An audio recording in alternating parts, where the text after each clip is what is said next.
Well, I'm going to start off saying a little bit about this disaster, which in a way is a kind of microcosm of many things which are wrong with the United Kingdom, with England, with London, with the state of a deregulated neoliberal society. And then I'm going to talk in a much more conventional way about London a bit and refer back to this disaster a few times. And I think we probably don't have time to talk also about what are the solutions, what should we do next, what is the way out of all this. In a way, it could be another part. This thing, I mean, to me, it still gives me the absolute horrors. I first became aware of it while it was happening, because I'm rather old and I often wake up in the middle of the night. And when I wake up in the middle of the night, I tend to go and sit at my computer with a glass of water and just look at Twitter or something for half an hour to get back to sleep. And on this particular morning in June, at about 4 or 5 in the morning, this thing appeared while it was happening. And it was, as you can see, and I'm sure you have all seen these pictures, it is a completely extraordinary event, completely outside of my expectations. You could see a small fire starting in one apartment in a building from the 1970s, built using the basic principle of all fire protection design in England, I guess everywhere. This principle that you protect each apartment, you make each apartment safe and contained to keep a fire inside the apartment for half an hour. With fireproof materials and a door which is fireproof and which is automatically closed. And this protects the place for half an hour. And half an hour is enough time for the fire brigade to arrive, to extinguish the fire, to evacuate people. This is the principle everybody used for many years. Generally it worked very well. But here is a building which is burning on the outside. Not something, well, we had some experience of it around the world, but not much. And certainly it's not something which these buildings were originally designed to deal with. So within 15 minutes, the fire, which started quite low down in the building, has spread around the outside. But in a way, the precursor, the circumstances leading to this thing, I've sort of summarized. A lot of it is about deregulation, about the relaxation of rules which limit what architects can do, engineers can do, what building companies can do, designers can do. It started in the 1980s with Margaret Thatcher. It was picked up enthusiastically by a Labour Party government of Tony Blair in 1997. All sharing this quintessentially neoliberal concept that regulation in general is bad for business. And the less of it we have, the better. And this was picked up again in 2010 by a new government, coalition, a very conservative government, still very committed to this same philosophy of reducing regulation. It's the general context. Specifically for buildings, during the 1980s, the building regulations for England, which were 306 pages, quite big, was reduced to 24. Enormous simplification. that a lot of very precise requirements were thrown out and replaced by some requirements that parts of a building need to be certified as functioning adequately. And it became extremely imprecise as to who was to certify this.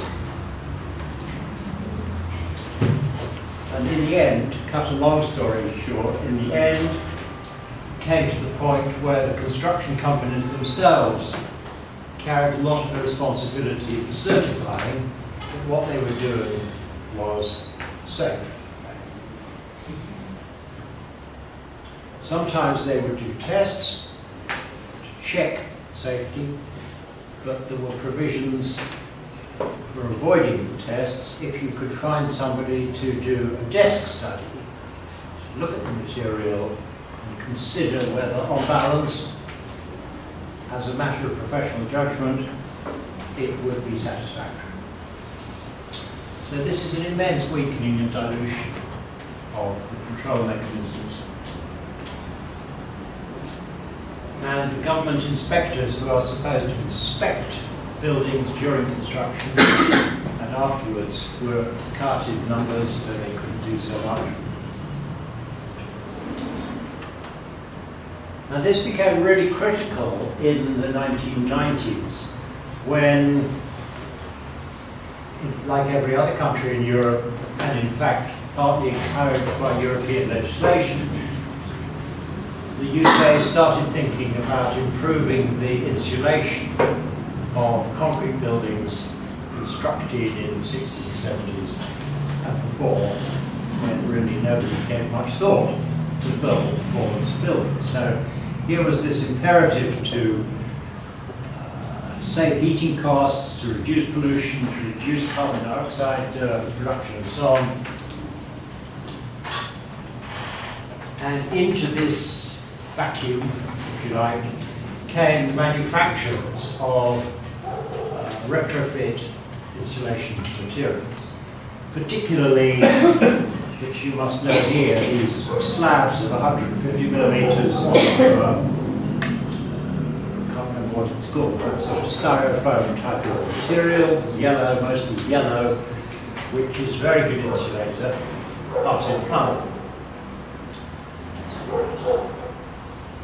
And another set of manufacturers who specialized in producing the external skin and cladding that you put outside of this insulation, and its purpose is partly aesthetic,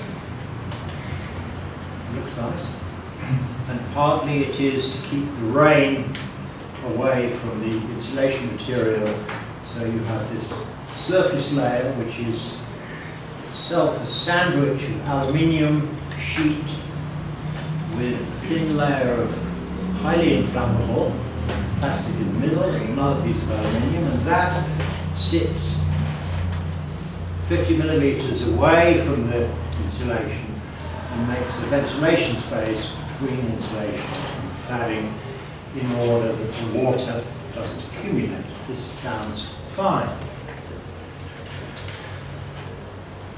But there have been some real disasters with this approach.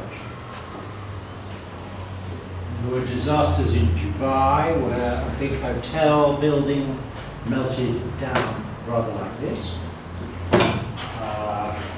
Some other ones, there was one in Roubaix or Lille in France, which not so dramatically, which is the same.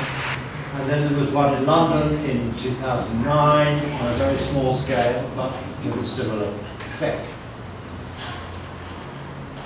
It's particularly a problem where a block of apartments is also having new windows. That's good.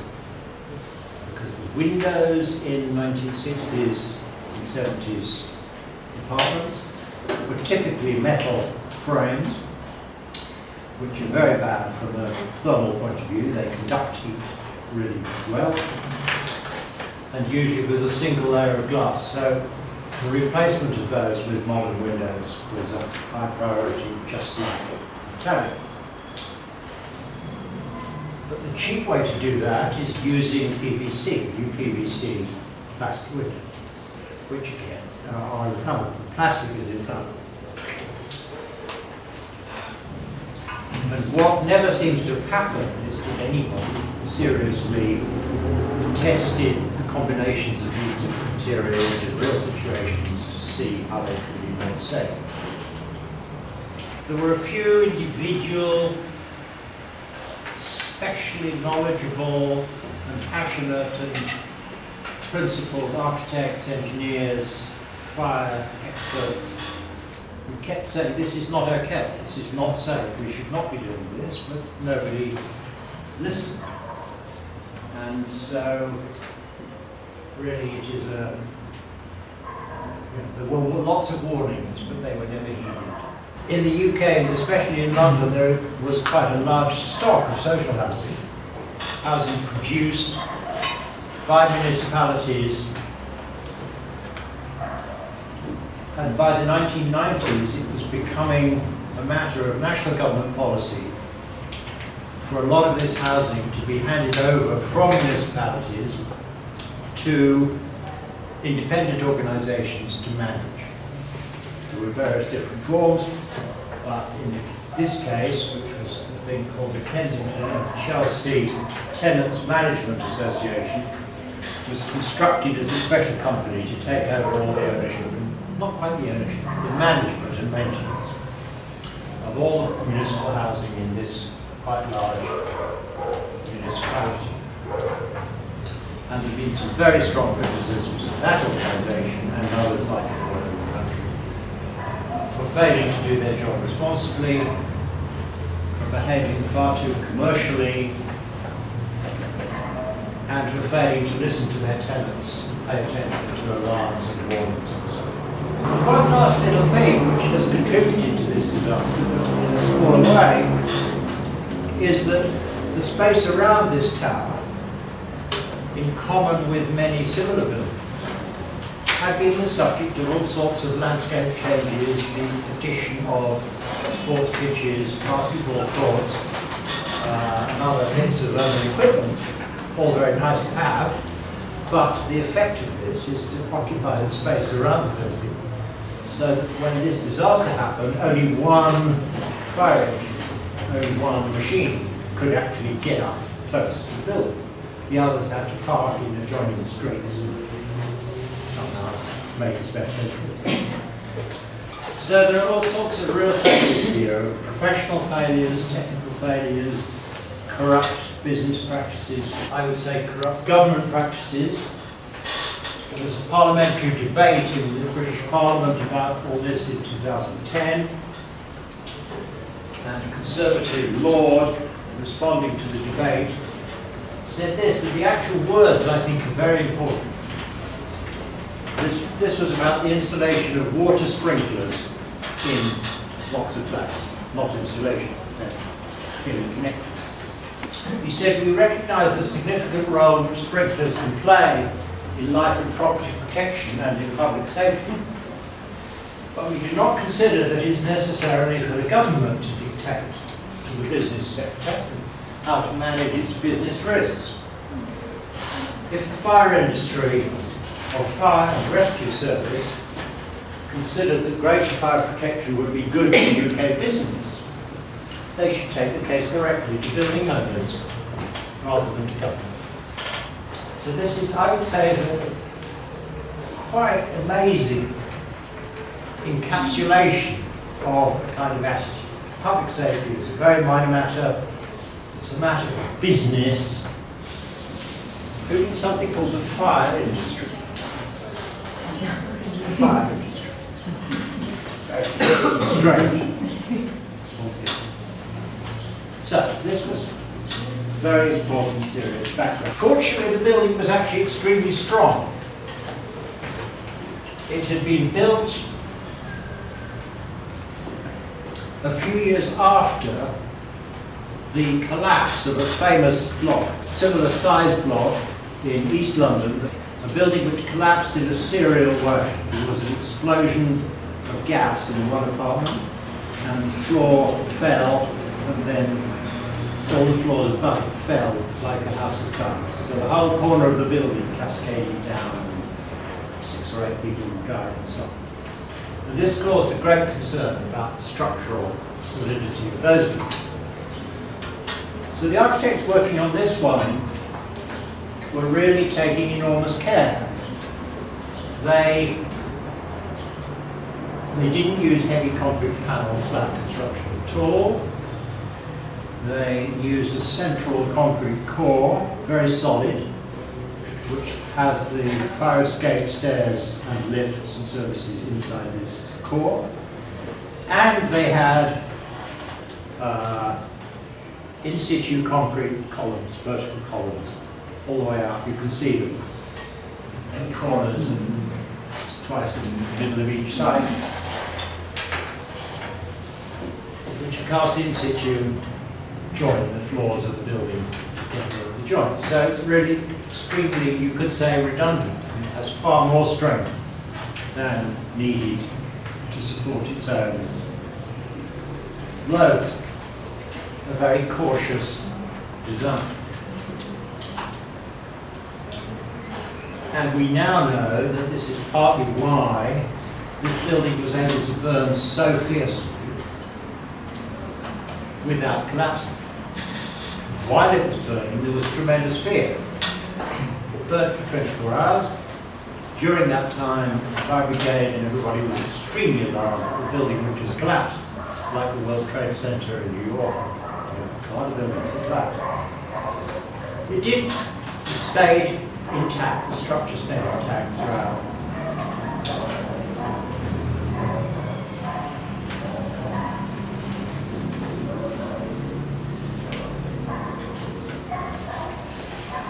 So this is something which in the end killed 72 people.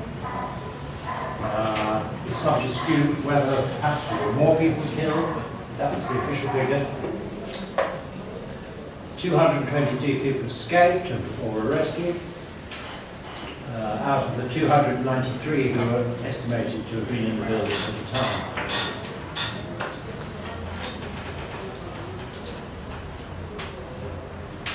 And since then, we have been in a long saga about responsibilities, who is responsible, who should carry the costs of this project and this disaster, part of doing the preventive work on another 300 similar buildings with similar risks up and down the country, in the social housing sector, and an unknown number of buildings in private ownership around the country. And in a way, we've got the insurance industry, the architectural and engineering professions, the manufacturers of these insulation materials, the national government, all trying to avoid taking responsibility for these costs of prevention. And so it is, I would say, it's an enormous kind of social breakdown. A real failure of social institutions and professions and industries to work effectively. This is just to make a little solidarity link between the UK, which thinks of itself as a rich country, and Greece. We share, within the set of European economies, we share the fact that real wages are still below the levels they were at before the financial crisis. Greece very seriously, 2% per annum compound decline of real wages, much more severe. The UK about half that, about 1% per annum compound decline.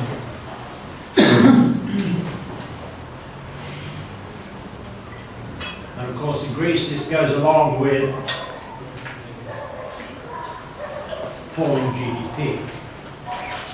So the Greek economy has been shrinking and workers have been getting poorer. You know that. It's your country, you know it.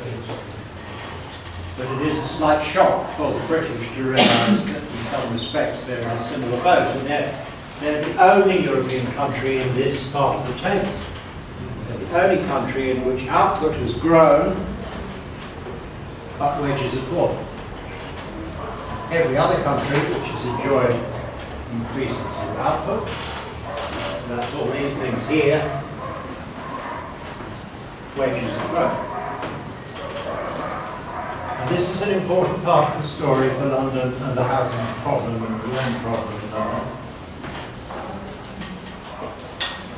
And I'll just quickly add some other dimensions to it, which I think... Now, I get a lot of criticism in academic meetings for not talking enough about theory.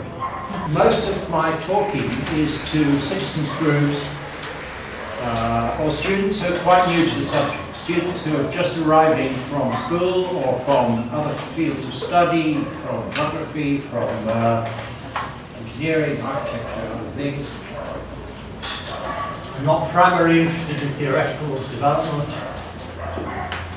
And I tend to talk normally mostly with the theory rather in the background, rather sort of, not hidden, but kind of tucked away in the background.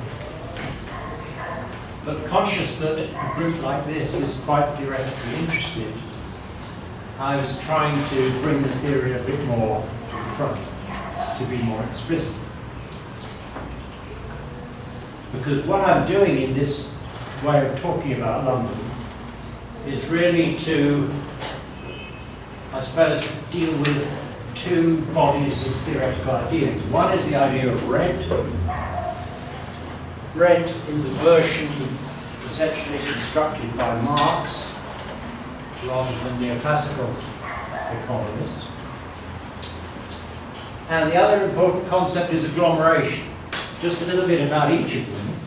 There are schools of thought, enormously important schools of thought about the concept of rent, how it's generated, what it means, what its significance is in society. The mainstream point of view essentially treats issues of rent and land values as, just like it treats everything else, as supply-demand balance. If prices somehow get too high, then there must be a shortage of supply, and the problem is to build some more. Because the aim is always to get an equilibrium between supply and demand, which is the problem. There are fancy versions of that, elaborate versions, with lots of fabulous maths, analysing the components of land values and prices, exactly how much additional value per square metre can be got in land by having better school, landscape, better air quality, more public parks, more square metres of house, so all that stuff. But it's still basically the same idea. And as with so much of neoclassical economics, there isn't much about the state in it. Essentially, the world is seen as a lot of private agents interacting. If the state comes in at all, the state comes in as a regulator. That's usually a bad thing. The kind of philosophy which gives rise to that kind of government policy I referred to earlier. The economy is likely to work better with less regulation. So failures in the housing markets and land markets usually get blamed on the planning system, planners, or the state, for establishing green belts and establishing zoning regimes and limiting the replacement of historic buildings.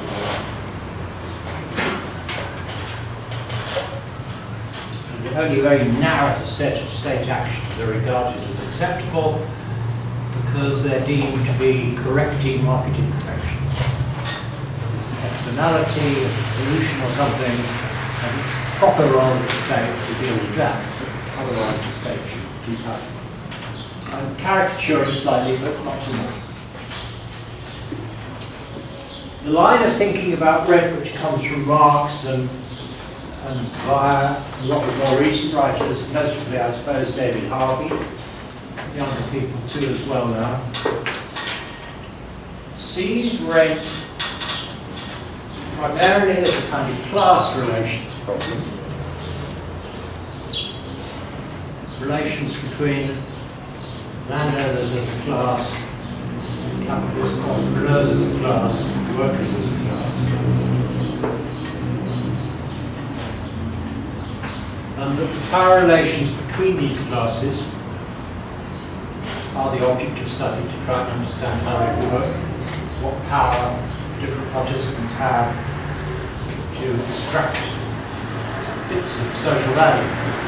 Society produces a certain amount of value, the struggle about how it's distributed, and what terms it's produced involves these conflicts about land and property.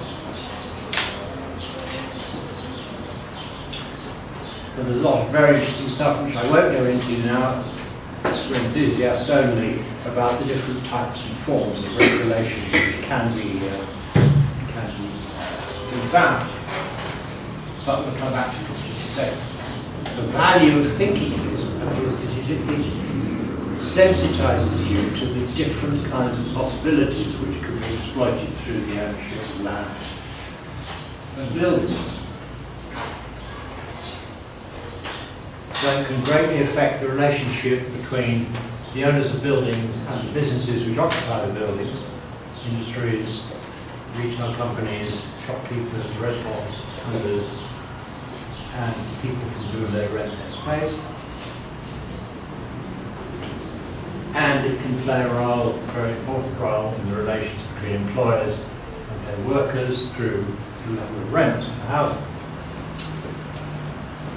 And the state, usually in this way of thinking, is very important, really central, because normally it is the state which constitutes markets, which defines them, which says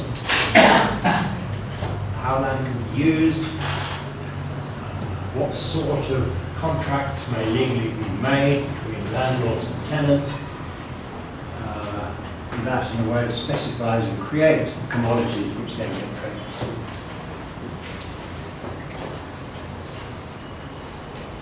And because all of these processes tend to produce lots of contradictions, right? We'll have some examples in a second.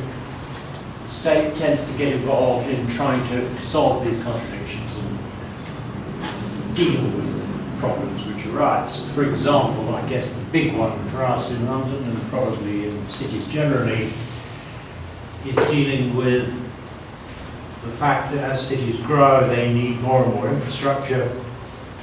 The old infrastructure gets overloaded, needs repairing and maintaining and expanding, and adding new infrastructure, particularly transport, about sewage, water supply, and all that. It's enormously expensive. It's not itself usually directly profitable. It's usually the state that has to come in to pay for, organise, and articulate all this infrastructure as a way of somehow cracking these contradiction, or at least taking the risk of it off private investors so that it's relatively risk-free. This is the last of the verbose, wordy slides of the text. Agglomeration is much more straightforward, and I guess everybody in geography knows all about it. It's a wonderfully simple concept that larger concentrations of people and businesses in cities generate economies, advantages for enterprises through being close to similar firms, so you can share gossip, keep up to date with each other's practices, so you can share a big labour pool and get the benefits of specialisation.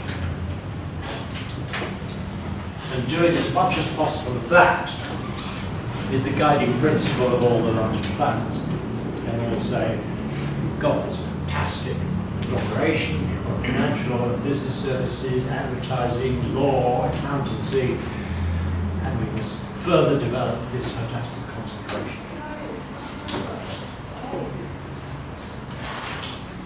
Partly proximity. Similar enterprises, it's partly proximity. Other enterprises, so lawyers need accountants, and accountants need lawyers, and engineers need suppliers of materials of certain kinds, and so on and so on.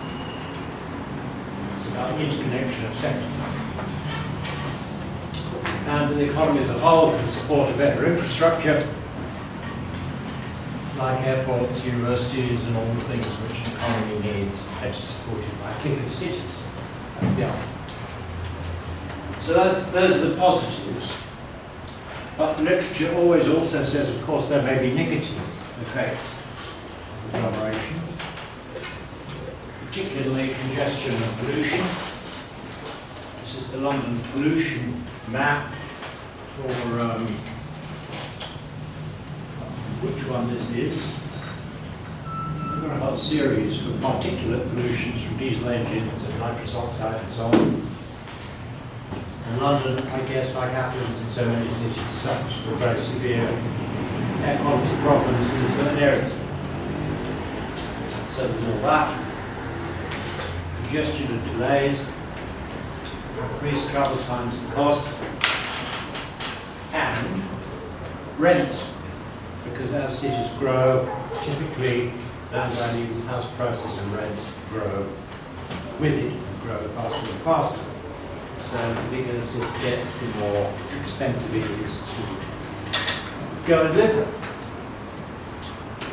Now, generally in economics, when you have positive and negative things, the textbooks are all written as though somehow a nice equilibrium will come out of this.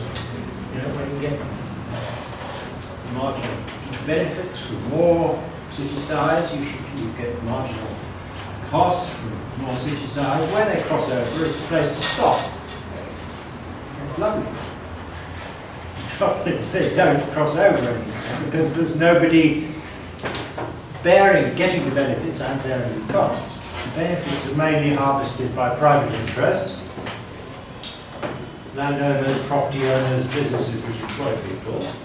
But the costs are borne mainly by citizens, high rent payments, poor air quality, and all that stuff. So, you know, maybe we're already too big. Maybe it's already gone on too long. Don't know. Nobody studies that. It's not really a proper question. I mean, there are lots of interesting things in the literature which could contribute to the treatment of all this.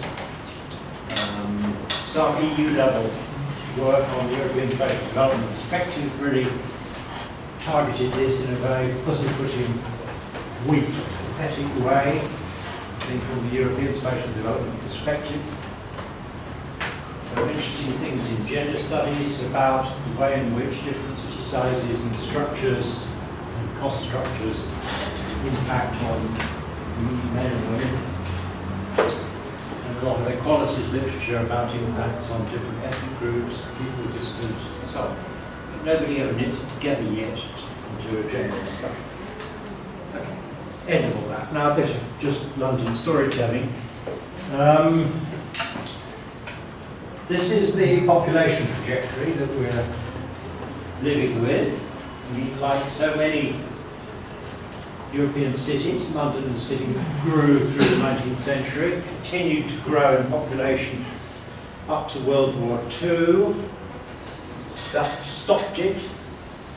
After World War II, it declined in population, partly as a result of policy to try and spread and distribute people to a wider region, partly through just the autonomous action of households in migrating. And of course, a lot of building stock had been destroyed in the war.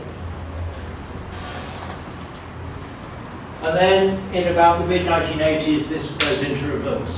First of all in central London, and then in London as a whole. People start moving back what they don't need so much. For one reason or another, anyway, population grows, it accelerates, and this is the plan which our administration proposes to try to accommodate the trajectory of future growth. So that's part of what we're facing. All of that within a quite constrained situation of space. This is a map of the administrative area of London, Greater London it's called, showing in green the green belt around London, which more or less is a prohibited zone for new building.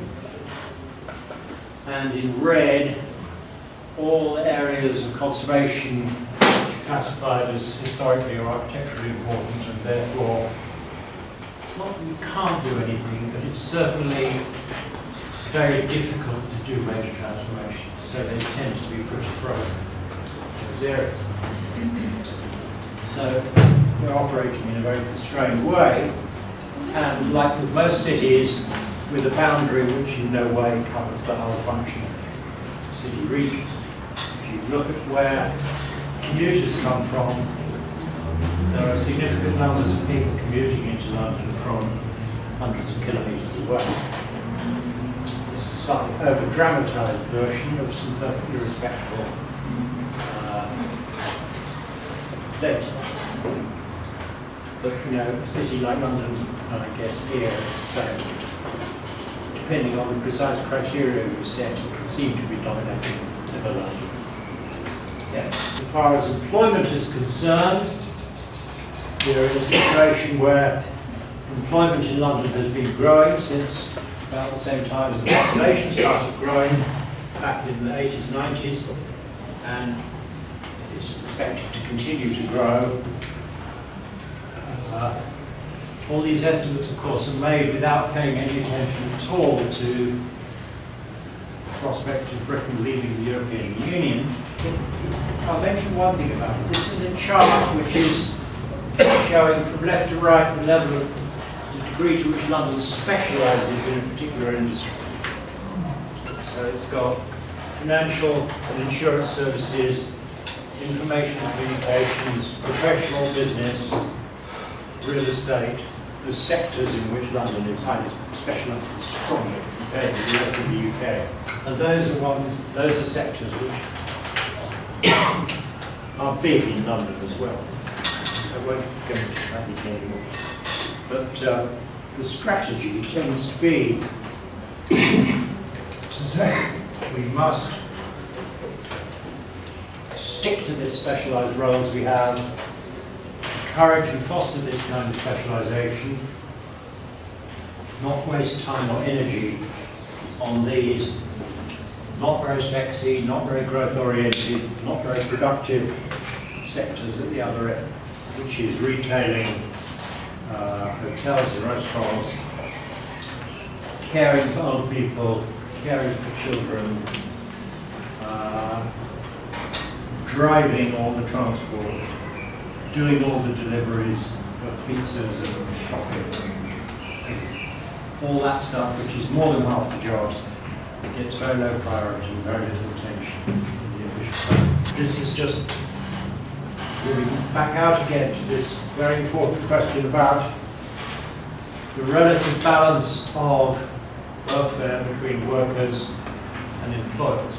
I said earlier with that pink, with an earlier diagram, that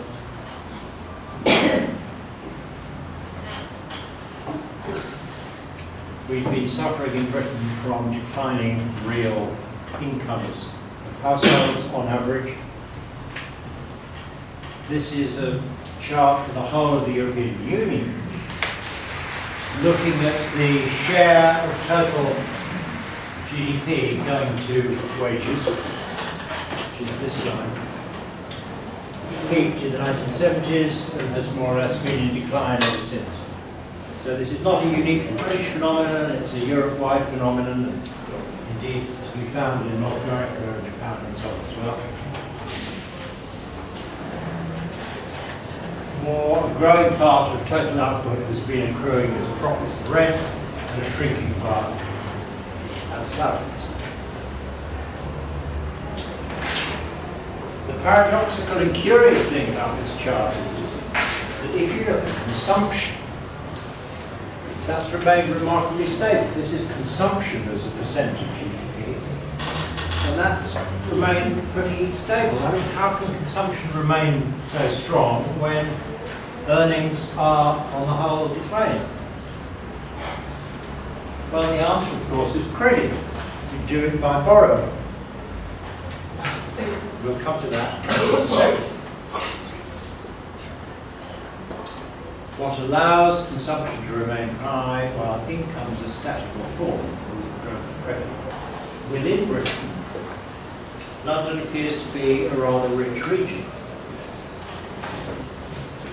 This chart has got levels of household income in 2007, with London high up here and its surrounding suburban regions really high.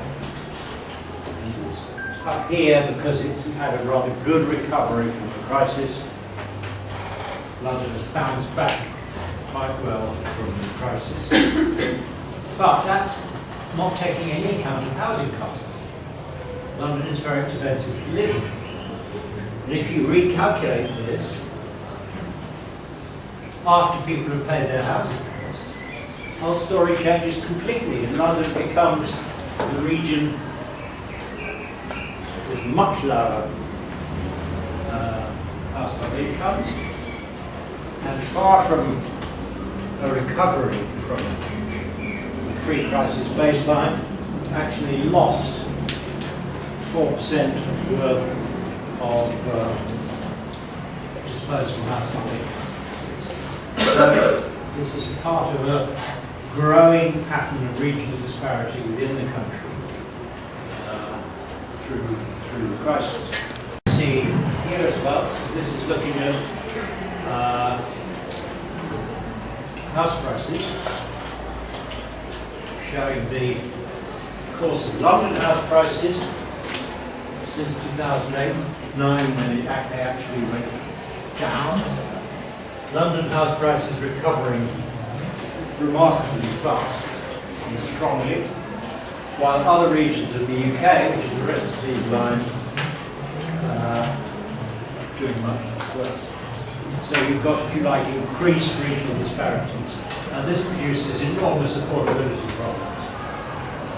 So the ratio of house prices to incomes, which was pretty much stable at about 6 times, about 6 years average salary needed to purchase the average apartment or house, for many years changed and shot up since the beginning of the millennium from about 6 times to 12 times to 18 times. So this is really, really serious relative escalation of house prices, and rents behave in similar ways. This is part of a really crucial part of the story, because I think it's now pretty much universally agreed by scholars and analysts that really the main factor, one of the major factors in driving up the price of housing and land has been the growth of the financial sector and credit and lending. On this chart, we're looking at the growth of the financial sector in the UK from 1958, when it was about equal, the size of the financial sector was about equal to 1 year's GDP. By 1978, it had doubled. It's about like 2 years worth of GDP. But now, or by 2013, it had just escalated to something like 12 times years. This is really a sort of elephant-sized problem. The massive assets and liabilities sitting there and being traded in the financial system completely dwarfs the annual flow of business and daily life transactions.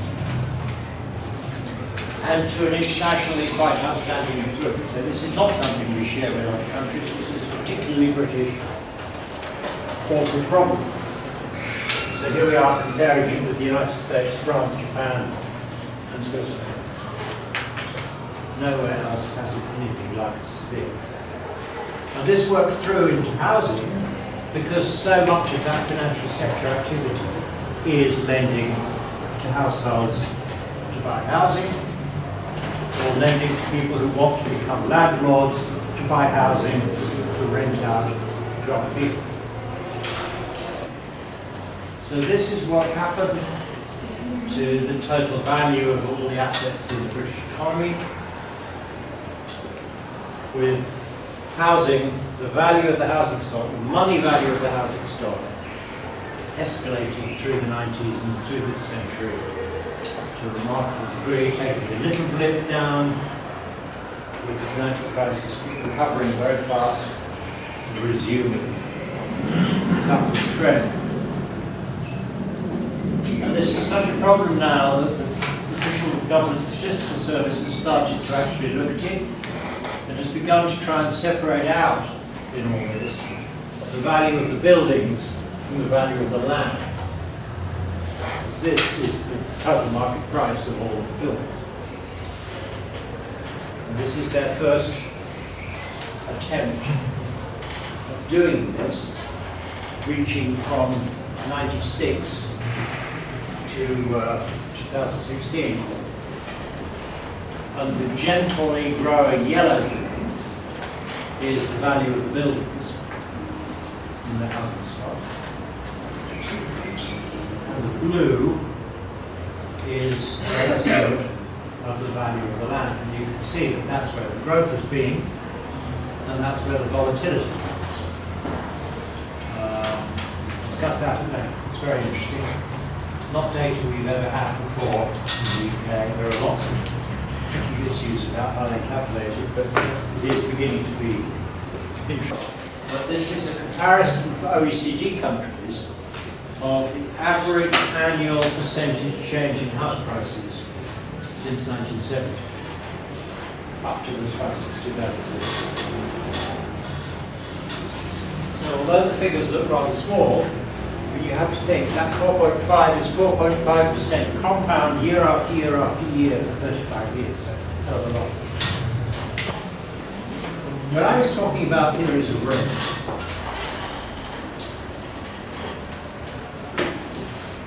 What I want to emphasize is that the value of land or the levels of rent capture all kinds of stuff. They don't just capture the advantages of accessibility to the city centre, which is what a lot of traditional geographical models assume or hypothesize. Gives you those circular kind of patterns. They capture all sorts of other things. They capture all the differences between neighbourhoods in what people will pay to secure. In our case, big differences between the best and the worst schools. Differences between landscape quality views. Differences between historic environments and modern buildings. Differences in local service qualities. Any sort of local monopoly that can be contrived.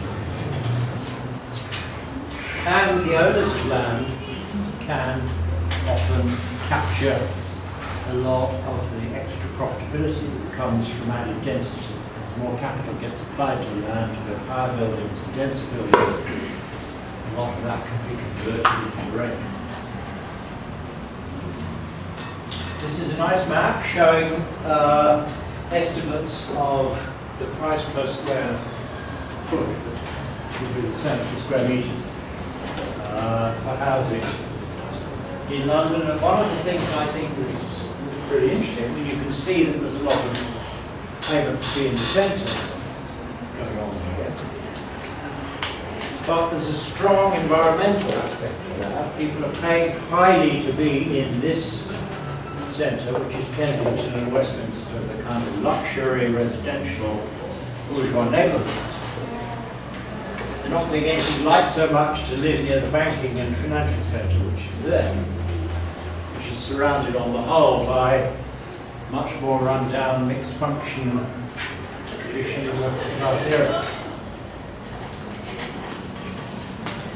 It's also, I think, notable how the green spaces are surrounded by very high-value housing. Lots of these parks are surrounded by very high-value housing.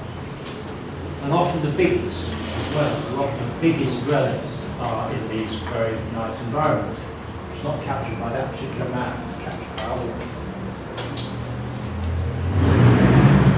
So So we're just beginning to really learn how this works, but it is really very interesting to try and decompose it and see how it operates. Now, when you have these kinds of house prices, which are very high, I mean, this white is 10,000 English pounds per square metre floor space of a house. Yeah? This is extremely expensive house. It means that an apartment is going to cost millions. Yeah? 100 square metres apartment is going to cost millions. So this is really, really expensive, and even when you get further out, it will be very high. I mean, all this yellow and orange is 5,000 to 6,000 English pounds per square metre. So it's really, really expensive. Now, when you've got a market like that, anybody who owns a piece of land has an incredibly strong motivation to switch it into housing. If they can get permission to change a petrol station or a cafe or a pub or anything, an industrial shed into a housing development site, they make enormous fortunes. And we have a bit of data about that. I won't spend long on it, but on average in London in 2015, land with permission for housing was fetching 3 times as much as land with permission for industrial building. And that 3 times is the average of a big range. You know, it goes as high as 15 times, 12 times in some localities. So this is really shredding the availability of our uses, rapidly reducing the stock of industrial space, squeezing out all sorts of communal facilities, common spaces, recreation spaces, beginning to produce pressure for schools to reduce their footprint, redevelop themselves with housing above, all sorts of things which are really damaging to the society. So summing up some of this stuff, I mean, we've got a really, really severe crisis for low-middle income workers. They can't afford places. Homelessness is growing. Crowding is growing. Space standards are low as people squeeze in tighter and tighter. The output of housing compared with needs is totally inadequate. Prices continue to rise. Even now, the Bank of England has woken up to the problem of beginning to limit the supply of credit. And that's partly because rich families are using part of their wealth to help their kids to buy housing. So are less dependent on bank credit than they were previously. And there's a lot of international investment coming in, reinforcing the domestic. So this is a system producing enormous problems, and enormous problems for the state. The state has these huge expenses on infrastructure, it has huge expenditures on housing benefits to try and top up people's incomes so they can afford to pay their rent.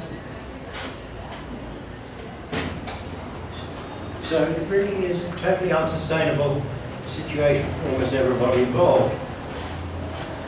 And there's a great deal of this. This is a rather posh version of homelessness. This is in the new town of Milton Keynes, which I worked on as a... When I stopped being a student, the first job I had was to work on the design team of living in this new town.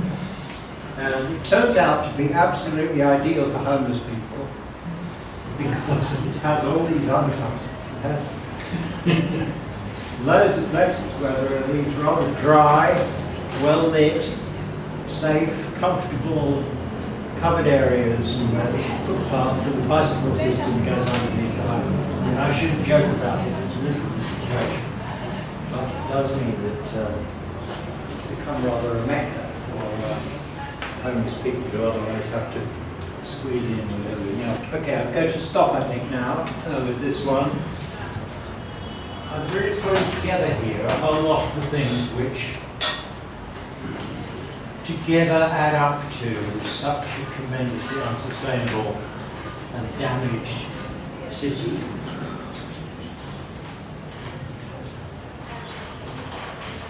Weakened manufacturing sector, partly because land market pressures reduce the supply of space for industries to work in, and partly because so much investment goes into land speculation, housing speculation, investment in actual productive machinery and equipment is very low, it's one of the lowest in Europe. It's all being facilitated by the availability of a lot of very cheap consumer goods, and the entry of China onto the world stage has enabled workers' wages to be static or even falling while still life is possible, because you can buy things so cheaply. We've got these enormous geographical concentrations of asset values and regional uneven development. I think I've mentioned most of these things. We've got a lot of tax problems, which I won't go into now. And this land market process is both a cause and an effect of inequality. I mean, it's both. And those of you who've looked at the work of that French economist Thomas Piketty will pick this up. And there's a lot of disagreement about his theorizing, but the data is really powerful. And in a way, what he's pointing to is that the inequalities of wealth distribution become, if you like, self-worsening. They become cumulatively more dramatic. And you can see this so clearly through housing. Because the people who do own property become richer through no effort of their own. People who don't pay escalating amounts of rent or interest payments to have housing, and that enriches the people who already own it. So it's a mechanism to increase wealth inequality, to concentrate wealth in fewer hands, as well as being the consequence of that. The pension system and problems with pensions and so on. So it's a class struggle, this thing, but it's quite a complicated class struggle because people's self-interest is quite divided into segments according to the way they occupy their housing. Tenants are differently placed from owners. Tenants and public authorities are differently placed from private tenants. It's quite hard to build a kind of unified movement on these housing issues. I think we are beginning to get it happening a bit in Britain, but it's very long and slow and quite tricky. So I think probably going on quite long enough, it'd be better to discuss it now.